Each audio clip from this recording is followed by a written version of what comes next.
وبركاته. إن الحمد لله نحمده ونستعينه ونستغفره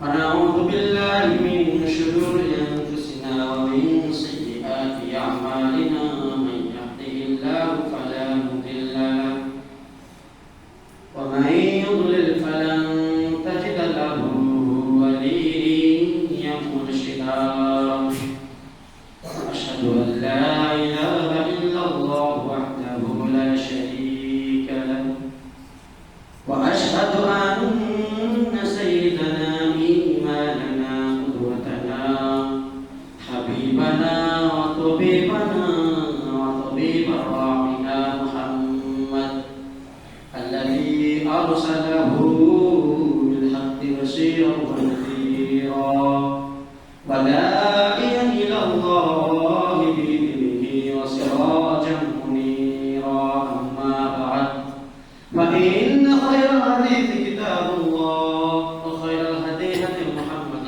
صلى الله عليه وسلم وشر الأمور محدثاتها وكل محدثة بدعة وكل بدعة ضلالة وكل ضلالة في النار. أعوذ بالله من الشيطان الرجيم. بسم الله الرحمن الرحيم. والقرآن المجيد بل عجبوا أن جاءهم منذر منهم قال الكافرون هذا شيء عجيب أئذا متنا وكنا ترابا ذلك رجع بعيد قد علمنا ما تنقص العرش منهم وعندنا كتاب حفيظ.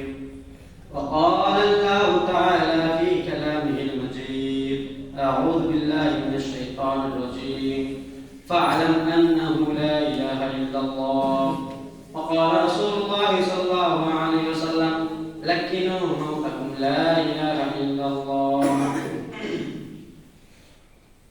سنخوض معارك كلامهم وسننبتهم ونردعهم ونعيد الحق المعتصب وبكل القوة نتضرهم. سنخوض معارك كلامهم وسننبتهم ونردعهم ونعيد الحق المعتصب وبكل القوة نتضرهم وبكل القوة ندفعهم.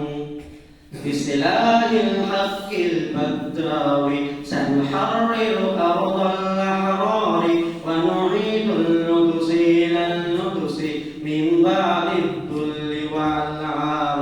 سنخوض معارك كلامهم وسننضجهم ونردعهم ونعيد الحق المعتصب وبكل القوة نتضرهم.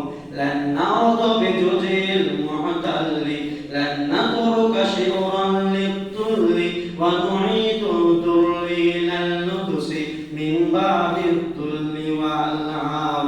سنخوض معارك كلامهم وسننضجهم ونردعهم ونعيد الحق المعتصب وبكل القوة نتضرهم وبكل القوة ندفعهم.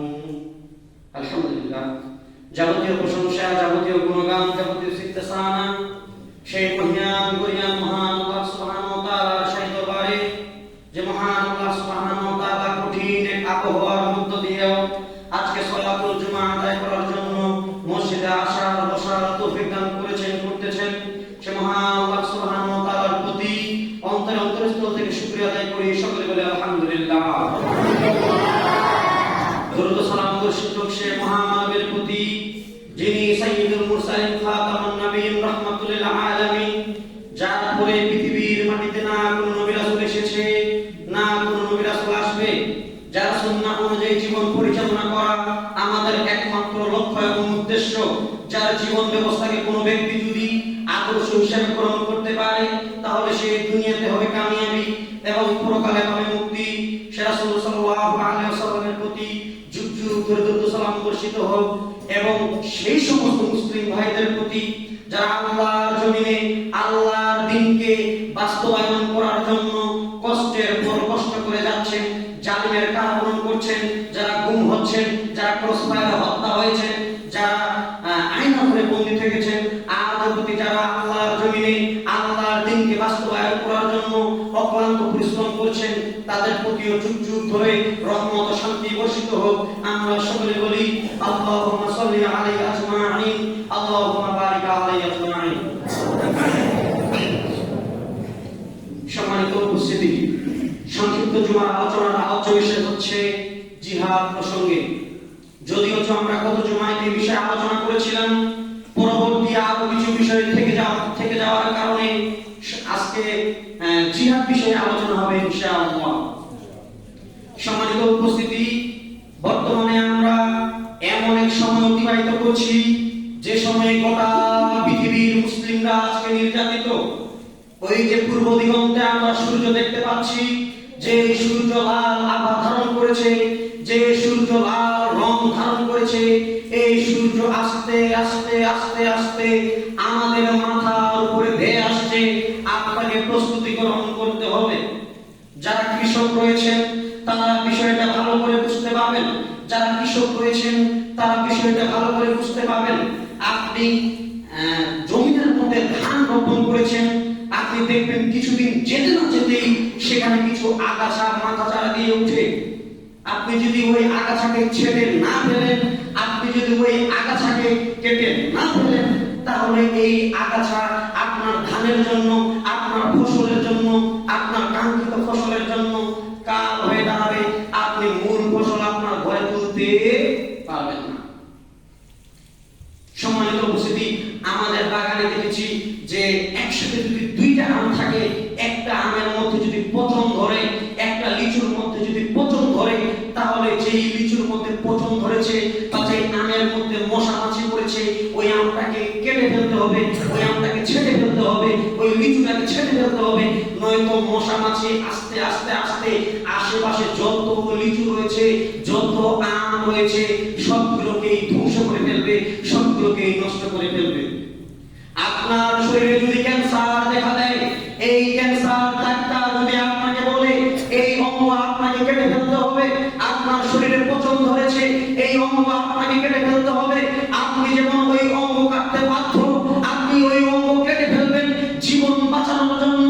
ঠিক তেমনি ভাবে যে সময়ে যে সমস্ত নাস্তিকরা আল্লাহর জমিনে আল্লাহর দ্বীনকে বাস্তবায়ন করার সময় মাথা ছাড়া দিয়ে উঠবে, ঠিক তেমনি ভাবে আল্লাহর জমিনে আল্লাহর দ্বীনকে বাস্তবায়ন করার জন্য যা কিছু করার লাগে তা কিছু করতে হবে।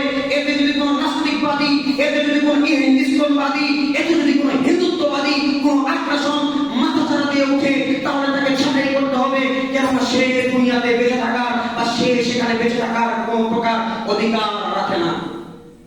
সম্মানিত উপস্থিতি, বলছিলাম একজন হিন্দু ঠাকুর তার গীতা অনুযায়ী, তার পুরাণ অনুযায়ী, তার মহাভারত থেকে দিন প্রচার করতে পারে, তার উপরে কোনো বাধা বিপত্তি আসে না।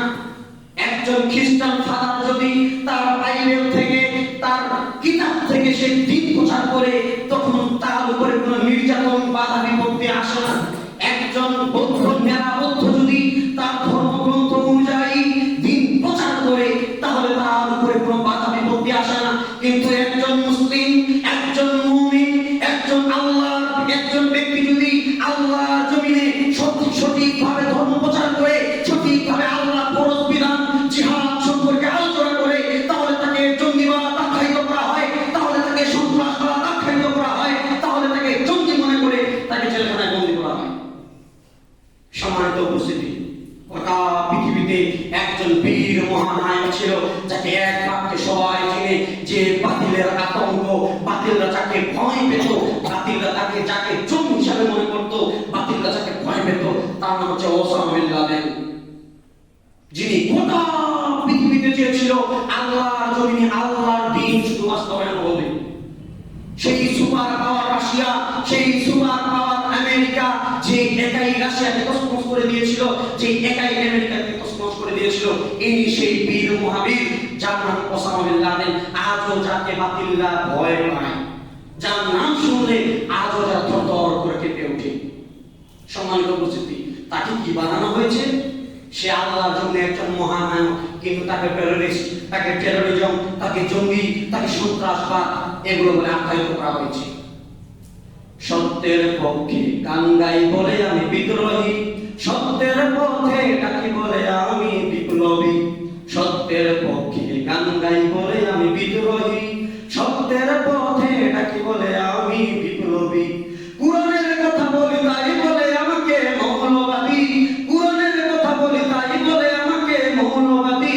জিহাদের কথা বলি তাই বলে আমাকে জঙ্গিবাদী। আমি বিদ্রোহী বিপ্লবী মৌলবাদী, কেন জঙ্গিবাদী? বিদ্রোহী বিপ্লবী মৌলবাদী, কেন জঙ্গিবাদী? সম্মানিত উপস্থিতি, সঠিকভাবে ধর্ম প্রচার করলে আমাদেরকে জঙ্গিবাদ আখ্যায়িত করা হয়।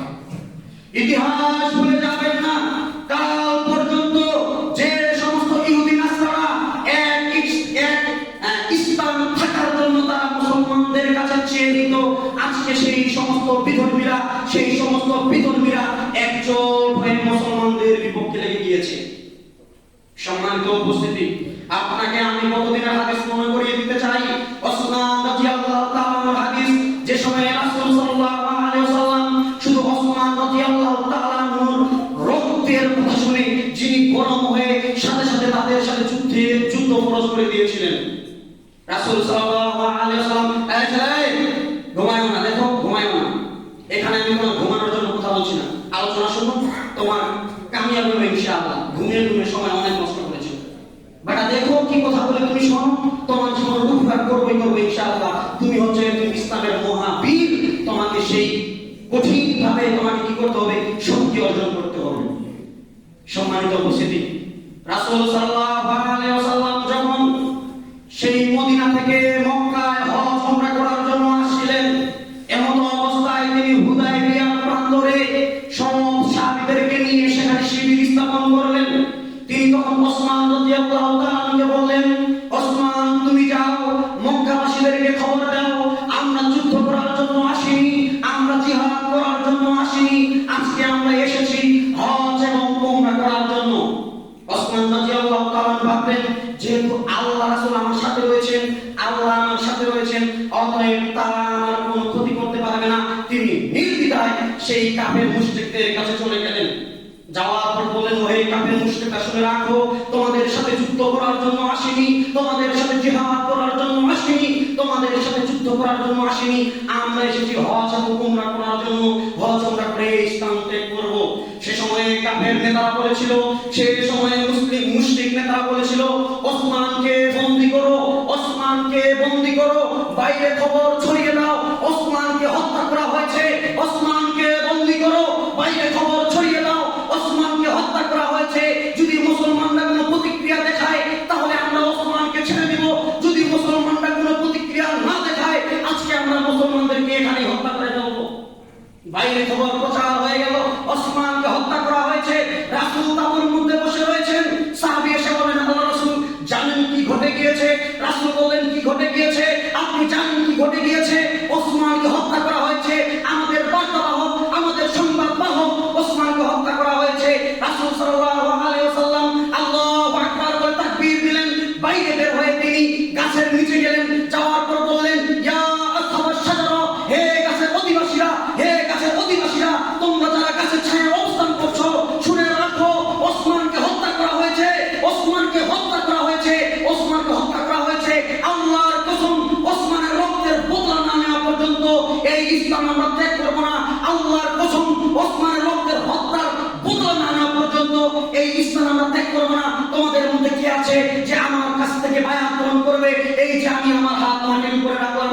এই সময়ে একজন সাহাবী আসলো, সে হাত রাখছে, আরেকজন রাখছে, এভাবে 1450 সাহাবী বায়াত গ্রহণ করলেন। সে সময় আল্লাহ রাসূল তার বাম হাত উঠালেন, উঠার পর বললেন, ওহে সাহাবীরা, শুনে রাখো, আমার এই বাম হাত হচ্ছে ওসমানের হাত, আমার এই বাম হাত হচ্ছে ওসমানের হাত। আজকে ওসমান নিজে আমাদের এই যুদ্ধে অংশগ্রহণ করবে, হয় আমরা ওসমান হত্যার বিচার আদায় করব, হয় মারবো, না হয় মরবো।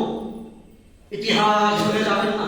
একজন মুসলমানের জন্য, একজন মুসলমানের রক্তের জন্য আল্লাহ রাসূল সাথে সাথে জিহাদ জিহাদ খরচ করেছেন। সম্মানিত উপস্থিতি, বলছিলাম মুসলমান বীরের জাতি, তারা কখনো বাতিলকে ভয় পায় না। আপনি বলছেন হুজুর ওদের কাছে কত অস্ত্র আছে, তরবারি আছে, এই আছে, ওই আছে, রকেট লঞ্চার আছে, AK-47 আছে, SLR আছে, LMG আছে, এই আছে, গ্রেনেড আছে, মাইন আছে, এত এত জেট ফাইটার জেট আছে, তাদের এত কিছু আছে, আমাদের তো কিছু নেই। সম্মানিত উপস্থিতি, আপনাকে বলছি ইতিহাস ভুলে যাবেন না। ইসলামের যত বিজয়গুলো হয়েছে, ইসলামের যত বড় বড় বিজয়গুলো হয়েছে, সব সময় মুসলমানদের সংখ্যা কম ছিল, সব সময় মুসলমানদের সংখ্যা কম ছিল। এই কম সংখ্যক মুসলমান নিয়ে মুসলমানরা ইতিহাস গড়েছিল। মনে রাখবেন, শুধু একটি যুদ্ধের মধ্যে মুসলমানদের সংখ্যা বেশি হয়ে গিয়েছিল, যার কারণে মুসলমানরা মনে করেছিল আমরা এই যুদ্ধে আমাদেরকে কেউ হারাতে পারবে না, যার কারণে তাদের মধ্যে অমনোযোগিতা বা উদাসীনতা চেপে বসেছিল, যার কারণে যুদ্ধের প্রথম ভাগে মুসলমানরা মার খেয়েছিল, কিন্তু পরবর্তীতে তারা বিজয় অর্জন করেছিল। কিন্তু যত মুসলমানদের বিজয় হয়েছে, যুদ্ধ হয়েছে, সব যুদ্ধেই মুসলমানদের সৈনিকের সংখ্যা অনেক কম ছিল। দেখুন বদরের প্রান্তর মাত্র 313 জন সাহাবী, মাত্র 313 জন সাহাবী। আরে আমাদের মাদ্রাসার ছাত্র এখানে মনে করেন উপস্থিত আছে 150 জনের মতো, তো আর 150 জন 313 জন সাহাবী মিলে কি করেছিল? একদম 1000 সৈন্যের বিরুদ্ধে তারা যুদ্ধ ঘোষণা করেছিল। সেই সময় মুসলমানদের কাছে কি অস্ত্র ছিল? শুধু 2টি ঘোড়া ছিল, 70টি উট ছিল, সেরকম কোনো তরবারি তাদের কাছে ছিল না।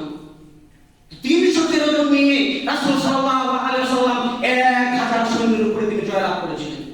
ইতিহাস করে দেখুন, আপনি ভয় পাচ্ছেন, মনে রাখবেন সাহায্য আসবে আল্লাহর পক্ষ থেকে ইনশাআল্লাহ, সাহায্য আসবে আল্লাহর পক্ষ থেকে ইনশাআল্লাহ। যেদিন থেকে মুসলমানরা তাদের কাছে এই নারীরা প্রিয় হয়ে গিয়েছে, যেদিন থেকে মুসলমানরা নেশাদার দ্রব্যকে হালাল মনে করেছে, যেদিন থেকে মুসলমানরা তাদের ফরজ ইবাদত সালাতকে ছেড়ে দিয়েছে, যেদিন থেকে মুসলমানরা দুনিয়ার জন্য পাগল হয়ে গিয়েছে, সেদিন থেকে তারা আন্দালুসিয়ার ভূমি ছেড়ে দিয়েছে, সেদিন থেকে তাদের হাত থেকে স্পেনের মাটি চলে গিয়েছে, সেদিন থেকে তাদের কাছে রোম চলে গিয়েছে, সেদিন থেকে তাদের কাছে পারস্য চলে গিয়েছে, মূল যে ইসলামের ভূখণ্ডগুলো ছিল, সেদিন থেকে তাদের হাত থেকে এগুলো বিদায় নিয়ে নিয়েছে। ইতিহাস করে দেখুন, একসময় গোটা পৃথিবীকে শাসন করেছিল মুসলিমরা, গোটা পৃথিবীকে শাসন করেছিল মুসলিমরা। আজকে গোটা পৃথিবী শাসন করেছে কে? ইহুদিরা।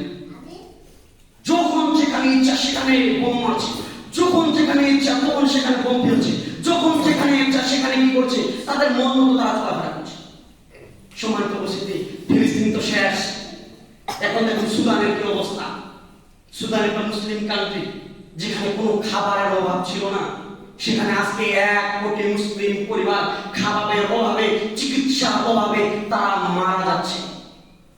আপনি খুলে দেখুন, দেখলাম একজন মহিলা বা একজন মুসলিম মা, সে ভাবছে যে আমি আমার বাচ্চাদেরকে কিছু খাওয়াতে পারছি না, এই জন্য সে নিজেই তার গলায় আত্মহত্যা করে ফাঁসি লাগিয়েছে এবং তার 2টা ছোট ছোট বাচ্চা তাদেরকে ফাঁসিতে ঝুলিয়ে দিয়েছে। অথচ এই সুদানে কোন জিনিসের অভাব ছিল না, এই সুদান ছিল খাদ্য ভান্ডার, এই সুদান ছিল খাদ্য ভান্ডার, কিন্তু আজকে সুদানের এই কঠিন পরিণতি হয়ে গিয়েছে।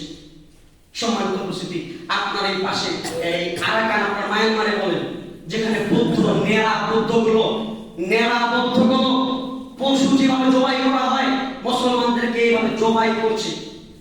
যে এই রোহিঙ্গা মুসলিমরা, তাদেরকে জবাই করা হচ্ছে, আপনি দেখতে অবাক হয়ে যাবেন। এবং তারা প্রকাশ্যে সোশ্যাল মিডিয়ায় এই ভিডিওগুলো তারা ভাইরাল করছে যে আমরা মুসলমানদেরকে কিভাবে হত্যা করছি। আরে মানুষটা মরে গিয়েছে, তারপরে আবার ছবি চালাচ্ছে। আরে সে তো মুসলিম ভাই, আপনার গায়ে খারাপ লাগে না কেন? আপনার নেতাকে নিয়ে কথা বললে আপনার গা গরম হয়ে যায়, আপনার খেলোয়াড়কে নিয়ে কথা বললে আপনার গা গরম হয়ে যায়, আপনার নেত্রীকে নিয়ে কথা বললে আপনার গা গরম হয়ে যায়, আপনার আইডলকে নিয়ে কথা বললে আপনার গা গরম হয়ে যায়। যে সময় আমার রাসূলকে নিয়ে কথা বলা হয়, যে সময় আল্লাহর শান নিয়ে কথা বলা হয়, আল্লাহর কিতাবকে নিয়ে কথা বলা হয়, তখন আপনার গা গরম হয় না, আপনি আবার মুসলিম। সম্মানিত মুসলিম, বলছিলাম আপনি হচ্ছেন মুসলিম নামের কলঙ্ক। রাসূল সাল্লাল্লাহু আলাইহি ওয়াসাল্লামকে যারা গালি দিবে, দুনিয়াতে তাদের বেঁচে থাকার কোনো অধিকার নেই। যারা আল্লাহ রাসূলকে গালি দিবে, দুনিয়াতে তাদের বেঁচে থাকার কোনো অধিকার নেই। হাদিস দেখুন, আপনাদের প্রমাণ দেখাচ্ছি, ইতিহাস ভুলে যাবেন না। রাসূল সাল্লাল্লাহু আলাইহি ওয়াসাল্লাম যখন মক্কা বিজয় করলেন, সে সময় কাবা ঘরের মধ্যে ঢুকছেন, তিনি এক একটা করে মূর্তি ভাঙতে থাকছেন আর তিনি বলছেন যা আল্লাহ হক এসেছে ওয়াজহাকাল বাতিল, বাতিল দূরীভূত হয়েছে, ইন্নাল বাতিলা কানা যাহুকা, নিশ্চয়ই বাতিল দূরীভূত হবে, হক এসেছে, বাতিল চলে গিয়েছে, এই কথা বলছেন আর তিনি মূর্তি ভাঙছেন। এমন সময় তিনি দেখলেন যে বাইতুল হারামের নিকটে সব কাফের মুশরিকরা যারা পালাতে পারেনি তারা বাইতুল হারামের সামনে চুপ করে বসে রয়েছে। রাসূল সাল্লাল্লাহু আলাইহি ওয়াসাল্লাম সেখানে আসলেন, আসার পর বললেন তোমরা সেই সমস্ত মুশরিকরা না যারা আমাকে হত্যা করতে চেয়েছিলে? আরে তোমরাই তো তারা যারা আমার হিজরতের পথে বাধা তৈরি করেছিলে, তোমরাই তো তারা যারা আমার সেই সাহাবী আম্মার ইবনে ইয়াসারের পরিবারকে তার চোখের সামনে হত্যা করেছিলে, তার মা সুমাইয়া লজ্জা স্থানে তোমরা পরশা মারতে মারতে তাকে হত্যা করেছিলে, তার চোখের সামনে তার বাপকে তোমরা হত্যা করেছিলে, তোমরাই তো তারা যারা আমার সাহাবী খুবাইবকে ফাঁসি দিয়েছিলে, তোমরাই তো তারা যারা আমার সাহাবী বেলালের বুকের নিচে কয়লা রেখেছিলে, বেলালের পিঠের উপরে তোমরা পাথর চাপিয়ে দিয়েছিলে, তোমরা সেই মুশরিকরা না? তখন তারা বলল যে হ্যাঁ আমরাই তারা। রাসূল সাল্লাল্লাহু আলাইহি ওয়াসাল্লাম বললেন তোমরা কি মনে করো আজকে আমি তোমাদের সাথে কিরূপ আচরণ করব? সে সময় তারা বলল যে একজন পিতা তার পুত্রের সাথে যে আচরণ করে, একজন ভাই তার ভাইয়ের সাথে যে আচরণ করে, একজন চাচা তার ভাতিজার সাথে যে আচরণ করে, আমরা চাই আজকে আপনি আমাদের সাথে এই আচরণ করুন। রাসূল সাল্লাল্লাহু আলাইহি ওয়াসাল্লাম বললেন হ্যাঁ আমি তোমাদেরকে সাধারণ ক্ষমা ঘোষণা করলাম, আমি তোমাদেরকে সাধারণ ক্ষমা ঘোষণা করলাম, কিন্তু 14 জন ব্যক্তির কোনো ক্ষমা নেই, 14 জন ব্যক্তির কোনো ক্ষমা নেই, যার মধ্যে সেখানে উপস্থিত ছিলেন ইবনু খাতাল সেখানে উপস্থিত ছিলেন। রাসূল সাল্লাল্লাহু আলাইহি ওয়াসাল্লাম বলেন যে ইবনু খাতাল সে আমাকে গালি দিয়েছিল, সে আমাকে গালি দেওয়ার জন্য দুইজন নর্তকীকে ভাড়া করেছিল, সে টাকা দিয়ে দুইজন মেয়েকে কিনে নিয়েছিল শুধু আমাকে গালি দেওয়ার জন্য। সাহাবীরা শুনে রাখো, ওই যে ইবনে খাতালকে ধরো, তাকে হত্যা করো, ইবনে খাতালকে ধরো, তাকে হত্যা করো। সেই সময় ইবনে খাতাল সেখান থেকে উঠে গিয়ে কাবা ঘরের গিলাফ করে চলে আছে। সাহাবীরা তখন বলল আল্লাহ রাসূল, আল্লাহ তো কোরআনের মধ্যে বলেছেন যে কাবা ঘরের কাছে থাকবে সে যাবতীয় প্রকার হত্যাকাণ্ড থেকে মুক্ত থাকবে, তার রক্ত পাক ফোটানো যাবে না। তো আল্লাহ রাসূল ইবনে খাতাল কাবা ঘরের গিলাফ করে চলে রয়েছে, আমরা কি তাকে হত্যা করব নাকি তাকে মাফ করে দিব? আল্লাহ রাসূল বলেন ফাকতুলুহু, ইবনে খাতালকে হত্যা করো, ফাকতুলুহু, তাকে হত্যা করো, ফাকতুলুহু, আর সে কাবা ঘরের ভিতরে ঢুকে যাক, তোমরা তাকে হত্যা করো। কেননা যে আল্লাহ রাসূলকে গালি দিবে, যে আল্লাহ রাসূলকে গালি দিবে, যে আমাকে গালি দিবে, যে আল্লাহ রাসূলকে গালি দিবে, দুনিয়াতে তার বেঁচে থাকার কোনো অধিকার নেই। সম্মানিত উপস্থিতি, বলছিলাম রাসূল সাল্লাল্লাহু আলাইহি ওয়াসাল্লামকে গালি দিলে আপনাকে তাকে হত্যা করতে হবে। ওই যে শ্রীপুরে একজন প্রধান শিক্ষক কি বলেছিল রাসূলের সামনে? আপনারা জানেন কি বলেছিল? যে আয়েশার মতো একটা ছোট মেয়েকে রাসূল এত বড় একজন যুবক কিভাবে বিয়ে করতে পারে? নাউযুবিল্লাহ। আপনি দেখেননি সে কি বলেছিল? রাসূলের নাম আহম্মদ, তিনি বলেছিলেন তার নাম হচ্ছে আহম্মদ। আপনি দেখেননি ইতিহাস? সম্মানিত উপস্থিতি, সে কোরআনের সামনে কথা বলেছিল, এখনো সে জীবিত রয়েছে, তাগুত প্রশাসন জালেম সরকার তাদেরকে গ্রেফতার করেনি।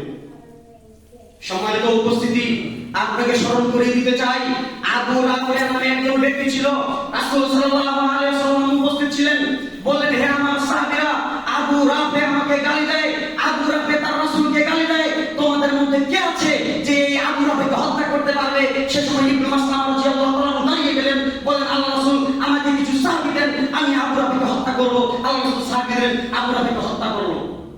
আপনি ইতিহাস খুলে দেখেন, আবু হায়দার নামক একজন যুবক যে রাসূল সাল্লাল্লাহু আলাইহি ওয়াসাল্লামের চরিত্র নিয়ে কটাক্ষ করেছিল, সে একটা বই লিখেছিল, যে বইয়ের নাম হচ্ছে রঙিলা রাসূল। সে সময়ে একজন মুসলিম ব্যক্তি সে যে বলল যে তুমি কি সেই আবু হায়দার ব্যক্তি যে রাসূলকে নিয়ে কথা বলেছো, রাসূলকে নিয়ে বই লিখেছো? সে ভাবলো যে হয়তো আমার একজন ভক্ত পাওয়া গিয়েছে। সে বলল হ্যাঁ আমি সেই ব্যক্তি যে রাসূলকে নিয়ে রঙিলা রাসূল বই লিখেছি। সে সময়ে মুসলিম ওই বীর সেনা কোন প্রকার ভয় না করে তার পকেট থেকে চাকু বের করে, তার পকেট থেকে খঞ্জর বের করে সেই নাস্তিকের বুকের মধ্যে গুঁজে দিয়েছে। সেই সময় তাকে প্রশাসন তাকে ধরে যখন গ্রেফতার করেছে, সে সময় মুসলিম আইনজীবীরা তাকে বলল শোনো শোনো, তুমি এভাবে বলবে, উকিল জজের সামনে তুমি এভাবে বলবে যে আমি তাকে নিজের জ্ঞানে হত্যা করিনি, আমি তাকে হত্যা করেছি, সে আমার রাসূলকে গালি দিয়েছে, আমি আমার জজটাকে দামিয়ে রাখতে না পেরে আমি তাকে হত্যা করেছি, তুমি এভাবে বলবে যে আমি আমার নিজ জ্ঞানে হত্যা করিনি। এক পর্যায়ে সে বলছে মাননীয় জজ সাহেব শুনে রাখুন, আমি তাকে আমার নিজ জ্ঞানে, আমি তাকে আমার স্বজ্ঞানে হত্যা করেছি। করেছি, যারা আল্লাহকে গালি দিবে, যারা রাসূলকে গালি দিবে, যারা আমার রাসূলকে নিয়ে কথা বলবে, আমার রাসূলের শান নিয়ে কথা বলবে, আমার রাসূলের ইজ্জত নিয়ে কথা বলবে, দুনিয়াতে তার বেঁচে থাকার কোনো অধিকার নেই। আমি আমার সব জ্ঞানে, আমি আমার নিজ জ্ঞানে তাকে হত্যা করে রেখেছি। সম্মানিত উপস্থিতি, এদেশে হাজারো মানুষেরা রয়েছে যারা কোরআনকে অবমাননা করছে, যারা রাসূলকে নিয়ে গালি দিচ্ছে, রাসূলের শান, রাসূলের চরিত্র নিয়ে গালি দিচ্ছে। আজও তারা দুনিয়ার মধ্যে দাপটের সাথে বেঁচে থাকছে, আজও তারা বেঁচে থাকছে। অথচ এই বাংলাদেশ এমন একটি বাংলাদেশ, যেখানে রাসূলকে নিয়ে গালি দিলে সাথে সাথে মিছিল মিটিং করা হয়। এ দেশের মধ্যে আশিকে রাসূলের কোনো অভাব নেই, এ দেশের মধ্যে আশিকে রাসূলের কোনো অভাব নেই। তারা আশিকে রাসূল সম্মেলন করে, রাসূলকে ভালোবাসার সম্মেলন করে, কিন্তু যে সময়ে নাস্তিকরা আল্লাহ রাসূলকে নিয়ে কথা বলে তখন তাদের বিরুদ্ধে কেউ দাঁড়ায়। মিছিল মিটিং করতে করতেই সময় শেষ। সম্মানিত উপস্থিতি, এক শ্রেণীর বীর সেনার দরকার, যারা কোনো মিছিল মিটিং এর তোয়াক্কা করবে না, যারা কোনো মিছিল মিটিং এর দেখাশোনা করবে না, ডাইরেক্ট যারা আল্লাহ রাসূলকে নিয়ে কথা বলবে, আল্লাহকে নিয়ে কথা বলবে, জমিন থেকে তার গর্দানটা উড়িয়ে দিবে, এরকম এক শ্রেণীর যুবক বর্তমান সময়ে খুব দরকার। সম্মানিত উপস্থিতি, আমি আপনাকে কত সময় বলছিলাম, अगर जान चाहिए तो दे देंगे, जिगर चाहिए तो दे देंगे, हमारा दुनिया में जो कुछ है सब कुछ चाहिए तो सब कुछ दे देंगे। अगर नबी के बाद आई, अगर हमारे नबी के बाद आई, अगर हमारे नबी के बाद आई तो जान छीन कर रख देंगे, जान फाड़ कर रख देंगे इंशाअल्लाह। সম্মানিত উপস্থিতি, রাসূল সাল্লাল্লাহু আলাইহি সাল্লামকে নিয়ে কিভাবে অবমাননা করা হচ্ছে আপনারা নিশ্চয়ই জানেন। বর্তমান পরিস্থিতি কত জটিল ও কঠিন, অথচ এই মুসলিমরা এক সময় গোটা পৃথিবী শাসন করেছিল। আপনাকে আমি ইতিহাস স্মরণ করিয়ে দিচ্ছি। ওমর রাদিয়াল্লাহু তাআলা আনহু এর শাসনামলে সেই সময় খালিদ বিন ওয়ালিদ যখন বিশাল বড় মুসলিম লস্কর নিয়ে যুদ্ধের জন্য বের হলেন রস্তম পালওয়ানের সাথে যুদ্ধ করার জন্য, সে সময়ে তারা এক স্থানে গিয়ে যুদ্ধের শিবির স্থাপন করলেন। সে সময়ে রস্তম পালওয়ান তার গোয়েন্দাদেরকে বলতো, যাও তো সেই মুসলমানদের শিবিরে তোমরা যাও তো, দেখো তো তারা রাতে কি করছে। তখন গোয়েন্দা বাহিনী চলে আসলো, আসার পর দেখছে মুসলমানরা কান্না করছে। রাতের শেষ ভাগে মুসলমানরা আল্লাহর কাছে তাহাজ্জুদ করে কান্নাকাটি করে। সে সময়ে রস্তমের গোয়েন্দারা তাকে খবর দিল, সম্রাট জাহাপনা, আমাদের মুসলমানদের সাথে যুদ্ধ করার কোনো প্রয়োজন নেই, তারা আমাদের ভয়ে কান্না করছে, তাদের সাথে যুদ্ধ করার কোনো প্রয়োজন নেই, তারা এমনিতে আমাদের ভীত মনে করে, তারা এমনিতে আমাদেরকে সাহসী মনে করে, তারা ভয়ে কান্না করছে। এই সময়ে পরের দিন যখন যুদ্ধ শুরু হয়ে গেল, রস্তম পালওয়ান দেখছেন তার চোখ দিয়ে যে একজন মুসলিম অনেকগুলো মুশরিককে হত্যা করছে, মুসলিমদের সাথে মুশরিকরা পারছে না। সে সময় রস্তম পালওয়ান যুদ্ধ বিরতি দিলেন, বলেন আগামীকাল যুদ্ধ শুরু হবে। এক পর্যায়ে যখন যুদ্ধ বিরতি হয়ে গেল, আবার রাতের শেষ ভাগে আপনার রস্তম পালওয়ান তার গোয়েন্দাদেরকে বললেন, যাও তো মুসলিম শিবিরে তারা কি করছে, যাও তো মুসলিমের শিবিরে তারা কি করছে। তখন একদল গোয়েন্দা আসলো, আসার পর তারা দেখলো আজকেও তারা কান্না করছে। কান্না উদ্ঘাটন করতে গিয়ে তারা যা বুঝতে পারলো, তখন তারা রস্তম পালওয়ানের কাছে গেল, যাওয়ার পর বলল, সম্রাট জাহাপনা, আপনার কাছে, আপনার ব্যক্তিদের কাছে, আপনার প্রজাদের কাছে সুন্দরী নারী যত বেশি প্রিয়, মোদের পেয়ারা যত বেশি প্রিয়, মুহাম্মদের কাছে, উমরের কাছে এবং তাদের লোকদের কাছে, মুসলিমদের কাছে আল্লাহর রাস্তায় জান দেওয়া এর চেয়ে বেশি প্রিয়। কিভাবে আপনাকে আমি বুঝাই। সে সময় রস্তম পালওয়ান ছিলেন পারস্যের সম্রাট। আপনাকে আবার স্মরণ করে দিতে চাই, সেই রোমের সম্রাট যখন তার সৈন্যরা মুসলিম বাহিনীদেরকে দেখলো, তখন তারা বলছে যে সম্রাট জাহাপনা, আপনি মুসলমানদের সাথে পারবেন না। সে সময় তিনি বলছেন, কেন? তাদের সৈন্য কি আমাদের চেয়ে বেশি? বলে না, সৈন্য আমাদের থেকে বেশি না। তাদের সৈন্যরা কি আমাদের চেয়ে বেশি শক্তিশালী? জি না, তারা জীর্ণ শীর্ণ শুকনো রুটি খায়, তারা খেজুর খায়, আমাদের চেয়ে বেশি শক্তিশালী না। তাদের অস্ত্র কি আমাদের চেয়ে বেশি? না, তাদের অস্ত্র একদমই নেই। তাহলে কেন আমাকে ভয় দেখাচ্ছ? সৈন্য আমাদের বেশি, অস্ত্র আমাদের বেশি, শক্তি আমাদের বেশি, কেন আমাকে ভয় দেখাচ্ছ? সে সময় তখন তারা বলেছিল, সম্রাট জাহাপনা, আপনার কাছে সুন্দরী নারী যত বেশি প্রিয়, আপনার কাছে মোদের পেয়ারা যত বেশি প্রিয়, মুহাম্মদের কাছে, মুহাম্মদের উম্মতের কাছে আল্লাহর রাস্তায় জান দেওয়া এর চেয়ে বেশি প্রিয়। সুবহানাল্লাহ। সম্মানিত উপস্থিতি, মুসলমানরা তাদের মূল ভূখণ্ডগুলো হারিয়ে ফেলেছে। যেদিন থেকে মুসলমানরা দলাদলি নিয়ে ভাগ হয়ে পড়েছে, যেদিন থেকে মুসলমানরা ফিতনার মধ্যে পড়ে গিয়েছে, যেদিন থেকে তারা নেশাকে গ্রহণ করেছে, যেদিন থেকে তারা সুন্দরী রমণীদেরকে গ্রহণ করেছে, যেদিন থেকে তারা দুনিয়ার প্রতি ঝুঁকে পড়েছে, যেদিন থেকে তারা ক্ষমতার প্রতি ঝুঁকে পড়েছে, সেদিন থেকে মুসলমানরা আজ এখন অব্দি নির্যাতিত হচ্ছে। তারা তাদের রং হারিয়ে ফেলেছে, তারা তাদের পার্শ্ব হারিয়ে ফেলেছে, তারা তাদের স্পেন হারিয়ে ফেলেছে, তারা মূল যে ইসলামের মূল ভূখণ্ডগুলো সেদিন থেকে তারা এগুলোকে হারিয়ে ফেলেছে।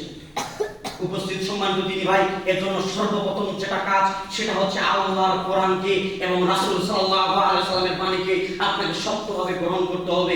আল্লাহর কোরআনকে, রাসূলের বাণীকে আপনাকে শক্তভাবে গ্রহণ করতে হবে। সম্মানিত উপস্থিতি, আলোচনা শেষাংশে এসে আপনাকে আমি বলছি, গত জুমায় আমরা আলোচনা করেছিলাম, আলোচনা শেষাংশে এসে ইসকন প্রসঙ্গে বর্তমানে যে আগাছা, বর্তমানে যে ফল নষ্ট হয়ে গিয়েছে সেটা হচ্ছে ইসকন। এদেরকে একদম দুমড়ে মুচড়ে তাদেরকে দুনিয়া থেকে উৎখাত করতে হবে যদি আপনি চান শান্তি, চিরস্থায়ী শান্তি।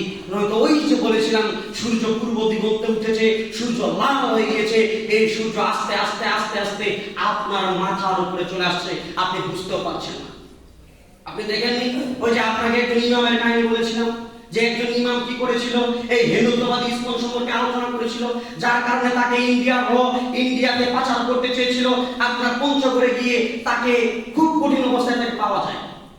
এক পর্যায়ে যখন এই তাগুত প্রশাসন ওই ব্যক্তিকে ধরলো, ধরার পর কত একদম মিথ্যা কাহিনী বর্তমানে আমাদের মধ্যে ছড়িয়ে দিল। মিথ্যা কাহিনী ছড়িয়ে দিল কি, তখন তার মেয়ে খবর প্রচার করছে, অর্থাৎ তার মেয়ে বুধবার রাত 11:30টার দিকে লাইভে এসেছে, বলছে আমার বাবাকে তারা রাত 8টার সময় বাড়ি থেকে টুঙ্গি আপনার জেলখানার মধ্যে উঠিয়ে নিয়ে গিয়েছে। সেখানে তারা জোরপূর্বক আমার বাবার তারা স্বীকার করাচ্ছে যে আমার বাবা নিজে থেকে এই কাহিনীগুলো ঘটেছে। সম্মানিত উপস্থিতি, এর পরের দিনে যা হওয়ার তাই হয়ে গেল। তিনি খবর প্রচার করলেন কি, যে আমি এখান থেকে এখানে অটোতে গেলাম, এরপর গাবতলীতে গেলাম, এখান থেকে আমি চলে জয়দীপুর গেলাম, ওখান থেকে গাবতলী গেলাম, শ্যামলী বাসের টিকিট কাটলাম, পঞ্চগড়ে গেলাম, ওখান থেকে অটোতে করে আরেকটু গেলাম, যাওয়ার পর সীমান্ত এলাকায় গিয়ে নিজের পায়ে নিচে বেরি বেঁধে পায়জামা পরা ছিল, পায়জামা এবং জুব্বার মধ্যে পোশাক লেগেছিল, যার মধ্যে লুঙ্গি পরে সেখানে শুয়ে গেলাম। আজব কারবার! আরে একটা পাগল এগুলো বিশ্বাস করবে না, একটা পাগল এগুলো বিশ্বাস করবে না, একটা পাগল এগুলো বিশ্বাস করবে না আমাদেরকে যেই কথা তারা বিশ্বাস করাচ্ছে। এর পরের দিনে তার সন্তান কি করেছিল, লাইভে এসেছিল, আসার পর বলছে যে আপনারা মনে রাখেন আমার পিতাকে জোরপূর্বক ভাবে তাকে এই স্বীকারোক্তিগুলো করানো হয়েছে, আমার পিতাকে অনেক কিছুর ভয় দেখিয়ে, আমাকে জেলখানায় ভরে দেওয়ার ভয় দেখিয়ে আমার পিতাকে জোরপূর্বক এই বিষয়গুলো আমার পিতার মুখ থেকে স্বীকারোক্তি করানো হয়েছে। সম্মানিত উপস্থিতি, এই যে আপনার হল মিডিয়া, কালের কণ্ঠ যে পত্রিকা আপনারা কিনেন, নয়া দিগন্ত, যুগান্তর, বাংলাদেশ প্রতিদিন, এই পেপার পত্রিকাগুলো সাথে সাথে আপনার মিডিয়ার মধ্যে একদম সরাসরি করে দিল। আর যেদিন তিনি গুম হয়েছিলেন তখন তাদের কোনো মাথা ব্যথা নেই, যেদিন তিনি গুম হয়েছিলেন তখন তাদের কোনো পেপার পত্রিকায় কোনো ছাপানো নেই। কিন্তু যখন এভাবে তারা তার মুখ থেকে জোরপূর্বক মুখ থেকে স্বীকার করালো, তখন সাথে সাথে তারা উস্কানিমূলক কথা লিখে দিল কি, যে ইমাম নিজে নিজে এই কাজগুলো করেছে, ইমাম নিজে নিজে এই কাজগুলো করেছেন। তার দাড়ি কেটে নেওয়া হয়েছিল, ওই দাড়ি দিয়ে তাকে ব্ল্যাক ম্যাজিক করানো হয়েছে, অর্থাৎ কালো জাদু করা হয়েছে। আপনি দেখবেন সোশ্যাল মিডিয়ায় ভিডিওগুলো তো আসছে, আপনি দেখবেন ওই ইমামের বর্তমান অবস্থা কি, তাকে ব্ল্যাক ম্যাজিক করা হয়েছে, তাকে কালো জাদু করা হয়েছে। তার সন্তান জোরে জোরে চিৎকার দিয়ে আউযু বিকালিমাতিল্লাহি তাম্মাত মিন শাররি মা খালাক, সূরা নাস, ফালাক, ইখলাস এগুলো করছে। সম্মানিত উপস্থিতি, এখানে মা বোনদের উদ্দেশ্যে একটি কথা, সেটা হচ্ছে যে গ্রাম বাংলায় দেখা যায় কিছু কিছু ফেরিওয়ালা আসে, আসার পর চুল কিনে নেয়। আপনাদের এলাকায় আসে না এরকম? চুল আসে কিনে নেয়, তো চুল কখনো বিক্রি করবেন না।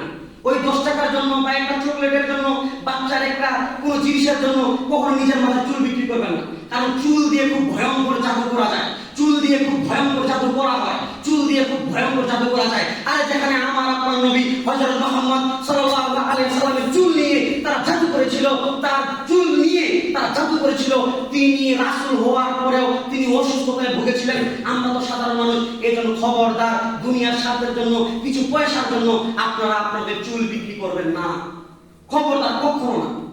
কারণ চুল দিয়ে খুব ভয়ঙ্কর রকম জাদু করা যায়, যা বর্তমানে ওই ইমামকে করা হয়েছে। সম্মানিত উপস্থিতি, ইতিহাস ভুলে যাবেন না। গত বছরে যখন এই স্বৈরাচারী শাসক বাংলার মাটি থেকে বিদায় নেয়, এক পর্যায়ে তারপরে ইসকন মাথাচাড়া দিয়ে উঠে ইসকনের যে নেতা চিন্ময় কুমার দাস, তিনি তখন গোটা বাংলাদেশের মধ্যে একটা কঠিন পরিস্থিতি নিয়ে আসার জন্য তিনি জায়গায় জায়গায় তখন তিনি আলোচনা সভা শুরু করলেন। এক পর্যায়ে যখন প্রশাসন দেখলো যে না, অবস্থা অন্যদিকে যাচ্ছে, তখন তিনি গ্রেফতার করে আপনার জেলখানার মধ্যে ভরে দিল। এক পর্যায়ে যখন শুনানির জন্য তাকে আদালতে তোলা হয়, এক সময়ে আদালত প্রাঙ্গণে ইসকন সদস্য দিয়ে পরিপূর্ণ হয়ে গিয়েছিল। সে সময়ে একজন মুসলিম মধ্যে মুমিন, একজন মুজাহিদ আইনজীবী ভাই, যার নাম ছিল সাইফুল ইসলাম আলী, তখন দিবালোকে প্রকাশ্যে তার গলায় ছুরি চালিয়ে তাকে হত্যা করা হয়েছিল। কিন্তু এর বিচার আজ এখন অবধি করা হয়নি। সম্মানিত উপস্থিতি, আপনি মুসলিম দেশে বসবাস করেন, আপনি কিভাবে কথা বলতে পারেন? কিভাবে আপনি কথা বলতে পারেন যেখানে দিবালোকে একটা বিষয়কে ধামাচাপা দিয়ে জোরপূর্বক ভয় দেখিয়ে এরকম কথা মুখ থেকে বের করে নিতে পারে? আপনি কিভাবে তাহলে এটা মুসলিম রাষ্ট্র হিসেবে দাবি করেন? অতএব আপনাকে বলেছিলাম যে শক্তি অর্জন করেন। সাহাবী বলছে, আল্লাহ রাসূল, আমার সুন্দর চেহারা, আমার এই বাহু, আমার এই পেশি, আমার এই শরীর যদি আমি আল্লাহর রাস্তায় দিয়ে দিই, বিনিময়ে আল্লাহ আমাকে কি দিবেন? আল্লাহ রাসূল, আমার এই সুন্দর চেহারা, আমার এই বাহুর শক্তি, আমার এই পেশি, আমার এই শরীর যদি আমি আল্লাহর রাস্তায় দিয়ে দিই, বিনিময়ে আল্লাহ আমাকে কি দিবেন? সে সময়ে আল্লাহ রাসূল বললেন যে এই বিনিময়ে তুমি জান্নাত পাবে। সুবহানাল্লাহ। সাহাবী যখন কি করলেন, যে শক্তিরও তো দরকার আছে, তখন তিনি কিছু খেজুর নিলেন। খেজুর চাবাচ্ছেন, এমন অবস্থায় তিনি ভাবছেন যে যুদ্ধ দেরি হয়ে যাচ্ছে, আরে আমার জন্য যুদ্ধে যাওয়া তো দেরি হয়ে যাচ্ছে। তিনি সাথে সাথে কিছু খেজুর ফেলে দিয়ে তিনি তরবারি নিয়ে যুদ্ধ করতে গেলেন। যুদ্ধ করতে একাই অনেক সৈন্যকে তিনি হত্যা করেছেন। যুদ্ধ করতে যখন তিনি মুশরিকদের শিবিরের মধ্যে ঢুকে গেলেন, সে সময় মুসলিম সৈন্যরা তাকে ডাকছে, ওরে ব্যক্তি শোনো, তুমি অন্যদিকে চলে যাচ্ছ, ওরে ব্যক্তি শোনো, অন্যদিকে চলে যাচ্ছ, এদিকে আসো। তখন সে বলেছে যে হে আমার ভাইরা, আমাকে বাধা দিও না, ওই যে উহুদ প্রান্তর থেকে আমি জান্নাতের ঘ্রাণ পাচ্ছি, তোমরা আমাকে বাধা দিও না। সুবহানাল্লাহ। সম্মানিত উপস্থিতি, আপনাকে আমি কি করে বুঝাই? মুসলিম তো এমন জাতি যারা বাসর রাতে স্ত্রীকে রেখে জিহাদে চলে যায়। মুসলিম তো এমন জাতি যারা বাসর রাতে স্ত্রীকে রেখে আপনার জিহাদে চলে যায়। আপনি ইতিহাস করে দেখুন, হানজালা রাদিয়াল্লাহু তাআলা আনহুর জীবনী, যিনি আগের দিন বিবাহ করেছে, আগের দিন স্ত্রীর সাথে মিলিত হয়েছে, পরের দিন তিনি শুনতে পেলেন যে রাসূল সাল্লাল্লাহু আলাইহি ওয়াসাল্লামকে হত্যা করা হয়েছে। তিনি আর ঠিক থাকতে পারলেন না। তিনি তার স্ত্রীকে বলছেন, স্ত্রী, আমার তলোয়ারটা আমাকে দাও, আমাকে যুদ্ধ করতে যেতে হবে। আমার রাসূলকে হত্যা করা হয়েছে, আমাকে যুদ্ধে যেতে হবে। তিনি স্ত্রী বলছেন, আপনি যুদ্ধে যান, আমি আপনাকে বাধা দিব না। আপনি আমার সাথে মিলিত হয়েছিলেন, আপনি ফরজ গোসল করে যান। আপনি আমার সাথে মিলিত হয়েছিলেন, ফরজ গোসল করে যান। তিনি বলছেন, না, অত সময় আমার হাতে নাই।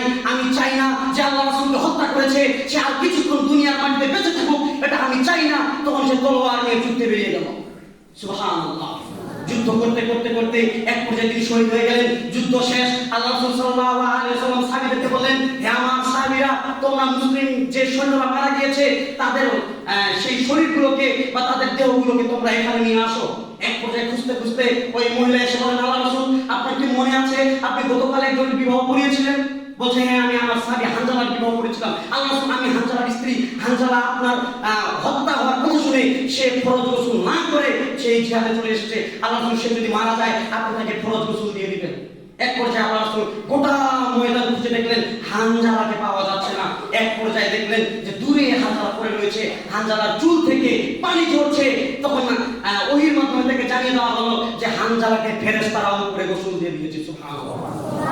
সম্মানিত উপস্থিতি, রাসূল সাল্লাল্লাহু আলাইহি ওয়াসাল্লামকে নিয়ে ব্যঙ্গ করা হলে, রাসূলের চরিত্র নিয়ে কথা বলা হলে, আল্লাহকে নিয়ে কথা বলা হলে, আল্লাহর চরিত্র নিয়ে কথা বলা হলে, আমাদের কোরআন নিয়ে কথা বলা হলে, একজন মুসলিম কখনো হবে না।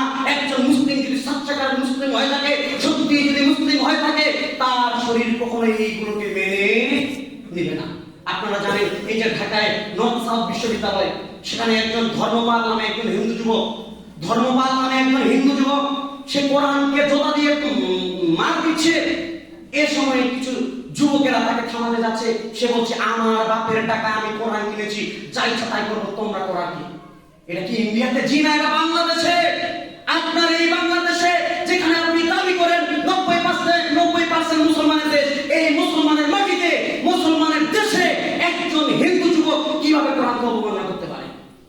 সম্মানিত উপস্থিতি, এক পর্যায়ে যখন সাউদির জনতা তাকে হত্যা করার জন্য সেই বিশ্ববিদ্যালয়ে যায়, তখন এই তাগুত প্রশাসন, এই নাস্তিক প্রশাসন, এই তাগুত প্রশাসন যারা মুহূর্তে খবরকে নষ্ট করে দিতে পারে, যারা মুহূর্তে খবরকে ধামাচাপা দিতে পারে, এই তাগুত প্রশাসন তখন তারা কি করলো? সব দিক থেকে ওই ভার্সিটিকে তারা ঘিরে ধরলো। সম্মানিত উপস্থিতি, এর জন্য আমি বলছি, যারা আল্লাহকে গালি দিবে, যারা রাসূলকে গালি দিবে, যারা কোরআনকে অবমাননা করবে, আরে এত সময় নাই, কোনো মিছিল মিটিং এর দরকার নাই। যদি আপনি মিছিল মিটিং করেন তাহলে তাগুত প্রশাসন তাদেরকে পাহারা দিবে, এই তাগুত সরকার তাদেরকে পাহারা দিবে, এই তাগুত প্রশাসন তাদেরকে পাহারা দিবে, বাইরের লোকগুলো তাদেরকে পাহারা দিবে।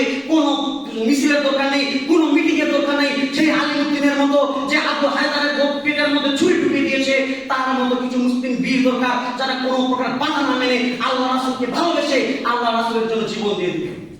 সম্মানিত উপস্থিতি, এই জন্য আমি আপনাকে বলছিলাম, তৈরি হন, শক্তি শরীরের মধ্যে অর্জন করেন, শরীরের মধ্যে শক্তি সঞ্চয় করেন।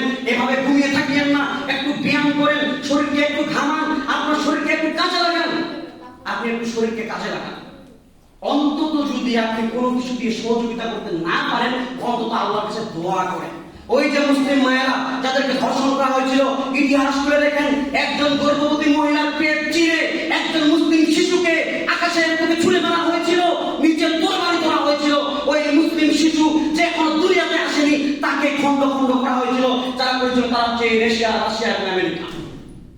যারা দুহাত তুলে আল্লাহর কাছে ফরিয়াদ করেছিল, রব্বানা আখরিজনা মিন হাযিহিল ক্বরিয়াতিল যালিমা আহলুহা, আল্লাহ এই জালেম থেকে, আল্লাহ এই জালেম গোষ্ঠী থেকে, আল্লাহ এই জালেম থেকে আমাদেরকে বাঁচান, আমাদের কাছে সাহায্যকারী পাঠান, একজন অভিভাবক পাঠান, আল্লাহ একজন সাহায্যকারী পাঠান, একজন অভিভাবক পাঠান, যে সাহায্যকারী হয়েছিলেন ওসামা বিন লাদেন, যাকে এখন বর্তমানে টেররিজম, জঙ্গিবাদ আখ্যায়িত করা হয়। সম্মানিত উপস্থিতি, মনে রাখবেন, এই দেশ কারো বাপের টাকায় চলে না, এটা কারো বাপের দেশ না, এটা হচ্ছে মুসলমানের দেশ, এটা হচ্ছে শাহজালালের দেশ, এটা হচ্ছে তিতুমিরের দেশ। তারা কষ্ট করে, আপনি ইতিহাস করে দেখেন, বাংলাদেশ মূলত যারা স্বাধীন করেছে এরা সব মুসলিম ছিল, কিন্তু আজকে সব দিক থেকে হিন্দুরা মাথাচাড়া দিয়ে উঠেছে। যে দেশে মুয়াজ্জিনের আযান শুনে সূর্য ওঠে, যে দেশে মুয়াজ্জিনের আযান শুনে সূর্য ডোবে, যে দেশে মুয়াজ্জিনের আযান শুনে সূর্য ওঠে, যে দেশে মুয়াজ্জিনের আযান শুনে সূর্য ডোবে, যে দেশে সকল কাজে সবাই বলে বিসমিল্লাহ, সে দেশের সংবিধানে থাকবে না কেন আল্লাহ? এদেশ খানজাহানের দেশ, এদেশ শরীয়তুল্লাহ, এদেশ তিতুমিরের দেশ, এদেশ নয় কারো বাবার, এদেশ খানজাহানের দেশ, এদেশ শরীয়তুল্লাহ, এদেশ তিতুমিরের দেশ, এদেশ নয় কারো বাবার। সম্মানিত উপস্থিতি, পরিশেষে আল্লাহর কাছে দোয়া করি, আল্লাহ যাবতীয় প্রকার চক্রান্ত থেকে, আমাদের এই মাতৃভূমি বাংলাদেশকে আল্লাহ রক্ষা করো, এবং মুসলমানদেরকে আল্লাহ আপনি রক্ষা করেন। আল্লাহুম্মা আমিন। الحمد لله وحده والصلاة والسلام على من لا نبي بعده. أما بعد، أعوذ بالله من الشيطان الرجيم. إن الله وملائكته يصلون على النبي يا أيها الذين آمنوا صلوا عليه وسلموا تسليما. সবাই বলে দেবেন, পাঠ করি, اللهم صل على محمد وعلى آل محمد كما صليت على إبراهيم وعلى آل إبراهيم إنك حميد مجيد.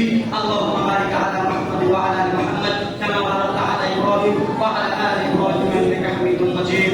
আল্লাহ সুবহানাহু ওয়া তাআলা আমাদের আমলগুলোকে কবুল করে নিন। সকলে বলি আল্লাহুম্মা আমিন। তাদের ব্যবসার মধ্যে আল্লাহ বরকত দান করুন। সকলে বলি আল্লাহুম্মা আমিন। যারা কষ্ট হয়েছেন তাদেরকে আল্লাহ সুবহানাহু ওয়া তাআলা ঋণ থেকে বেরিয়ে আসার তৌফিক দান করুন। সকলে বলি আল্লাহুম্মা আমিন। আল্লাহুম্মা নসরিল মুজাহিদিনা ফি কুল্লি মাকান। আপনারা সকলে আমিন বলবেন। আল্লাহুম্মা নসরিল মুজাহিদিনা ফি কুল্লি মাকান। আল্লাহুম্মা নসরিল মুজাহিদিনা ফি আরাকান। আল্লাহুম্মা নসরিল মুজাহিদিনা ফি ফিলিস্তিন। আল্লাহুম্মা নসরিল মুজাহিদিনা ফি সুদান। আল্লাহুম্মা নসরিল মুজাহিদিনা ফি কাশ্মীর। আল্লাহুম্মা নসরিল মুজাহিদিনা ফি হিন্দ। আল্লাহুম্মা নসরিল মুজাহিদিনা ফি বাংলাদেশ। আল্লাহুম্মা নসরিল মুজাহিদিনা ফি আরাকান। আল্লাহুম্মা নসরিল মুজাহিদিনা ফি কুল্লি মাকান। আল্লাহুম্মা ইন্নাল্লাহা ইয়া'মুরু বিল আদলি ওয়া ইতাইল কুরবা ওয়া ইয়ানহা আনিল ফাহশাই ওয়াল মুনকারি ওয়াল বাগি ইয়া'যুকুম লা'আল্লাকুম তাযাক্কারুন ওয়া হুয়া ইয়াস্তাজিবু লাকুম ওয়া লা তাকুলু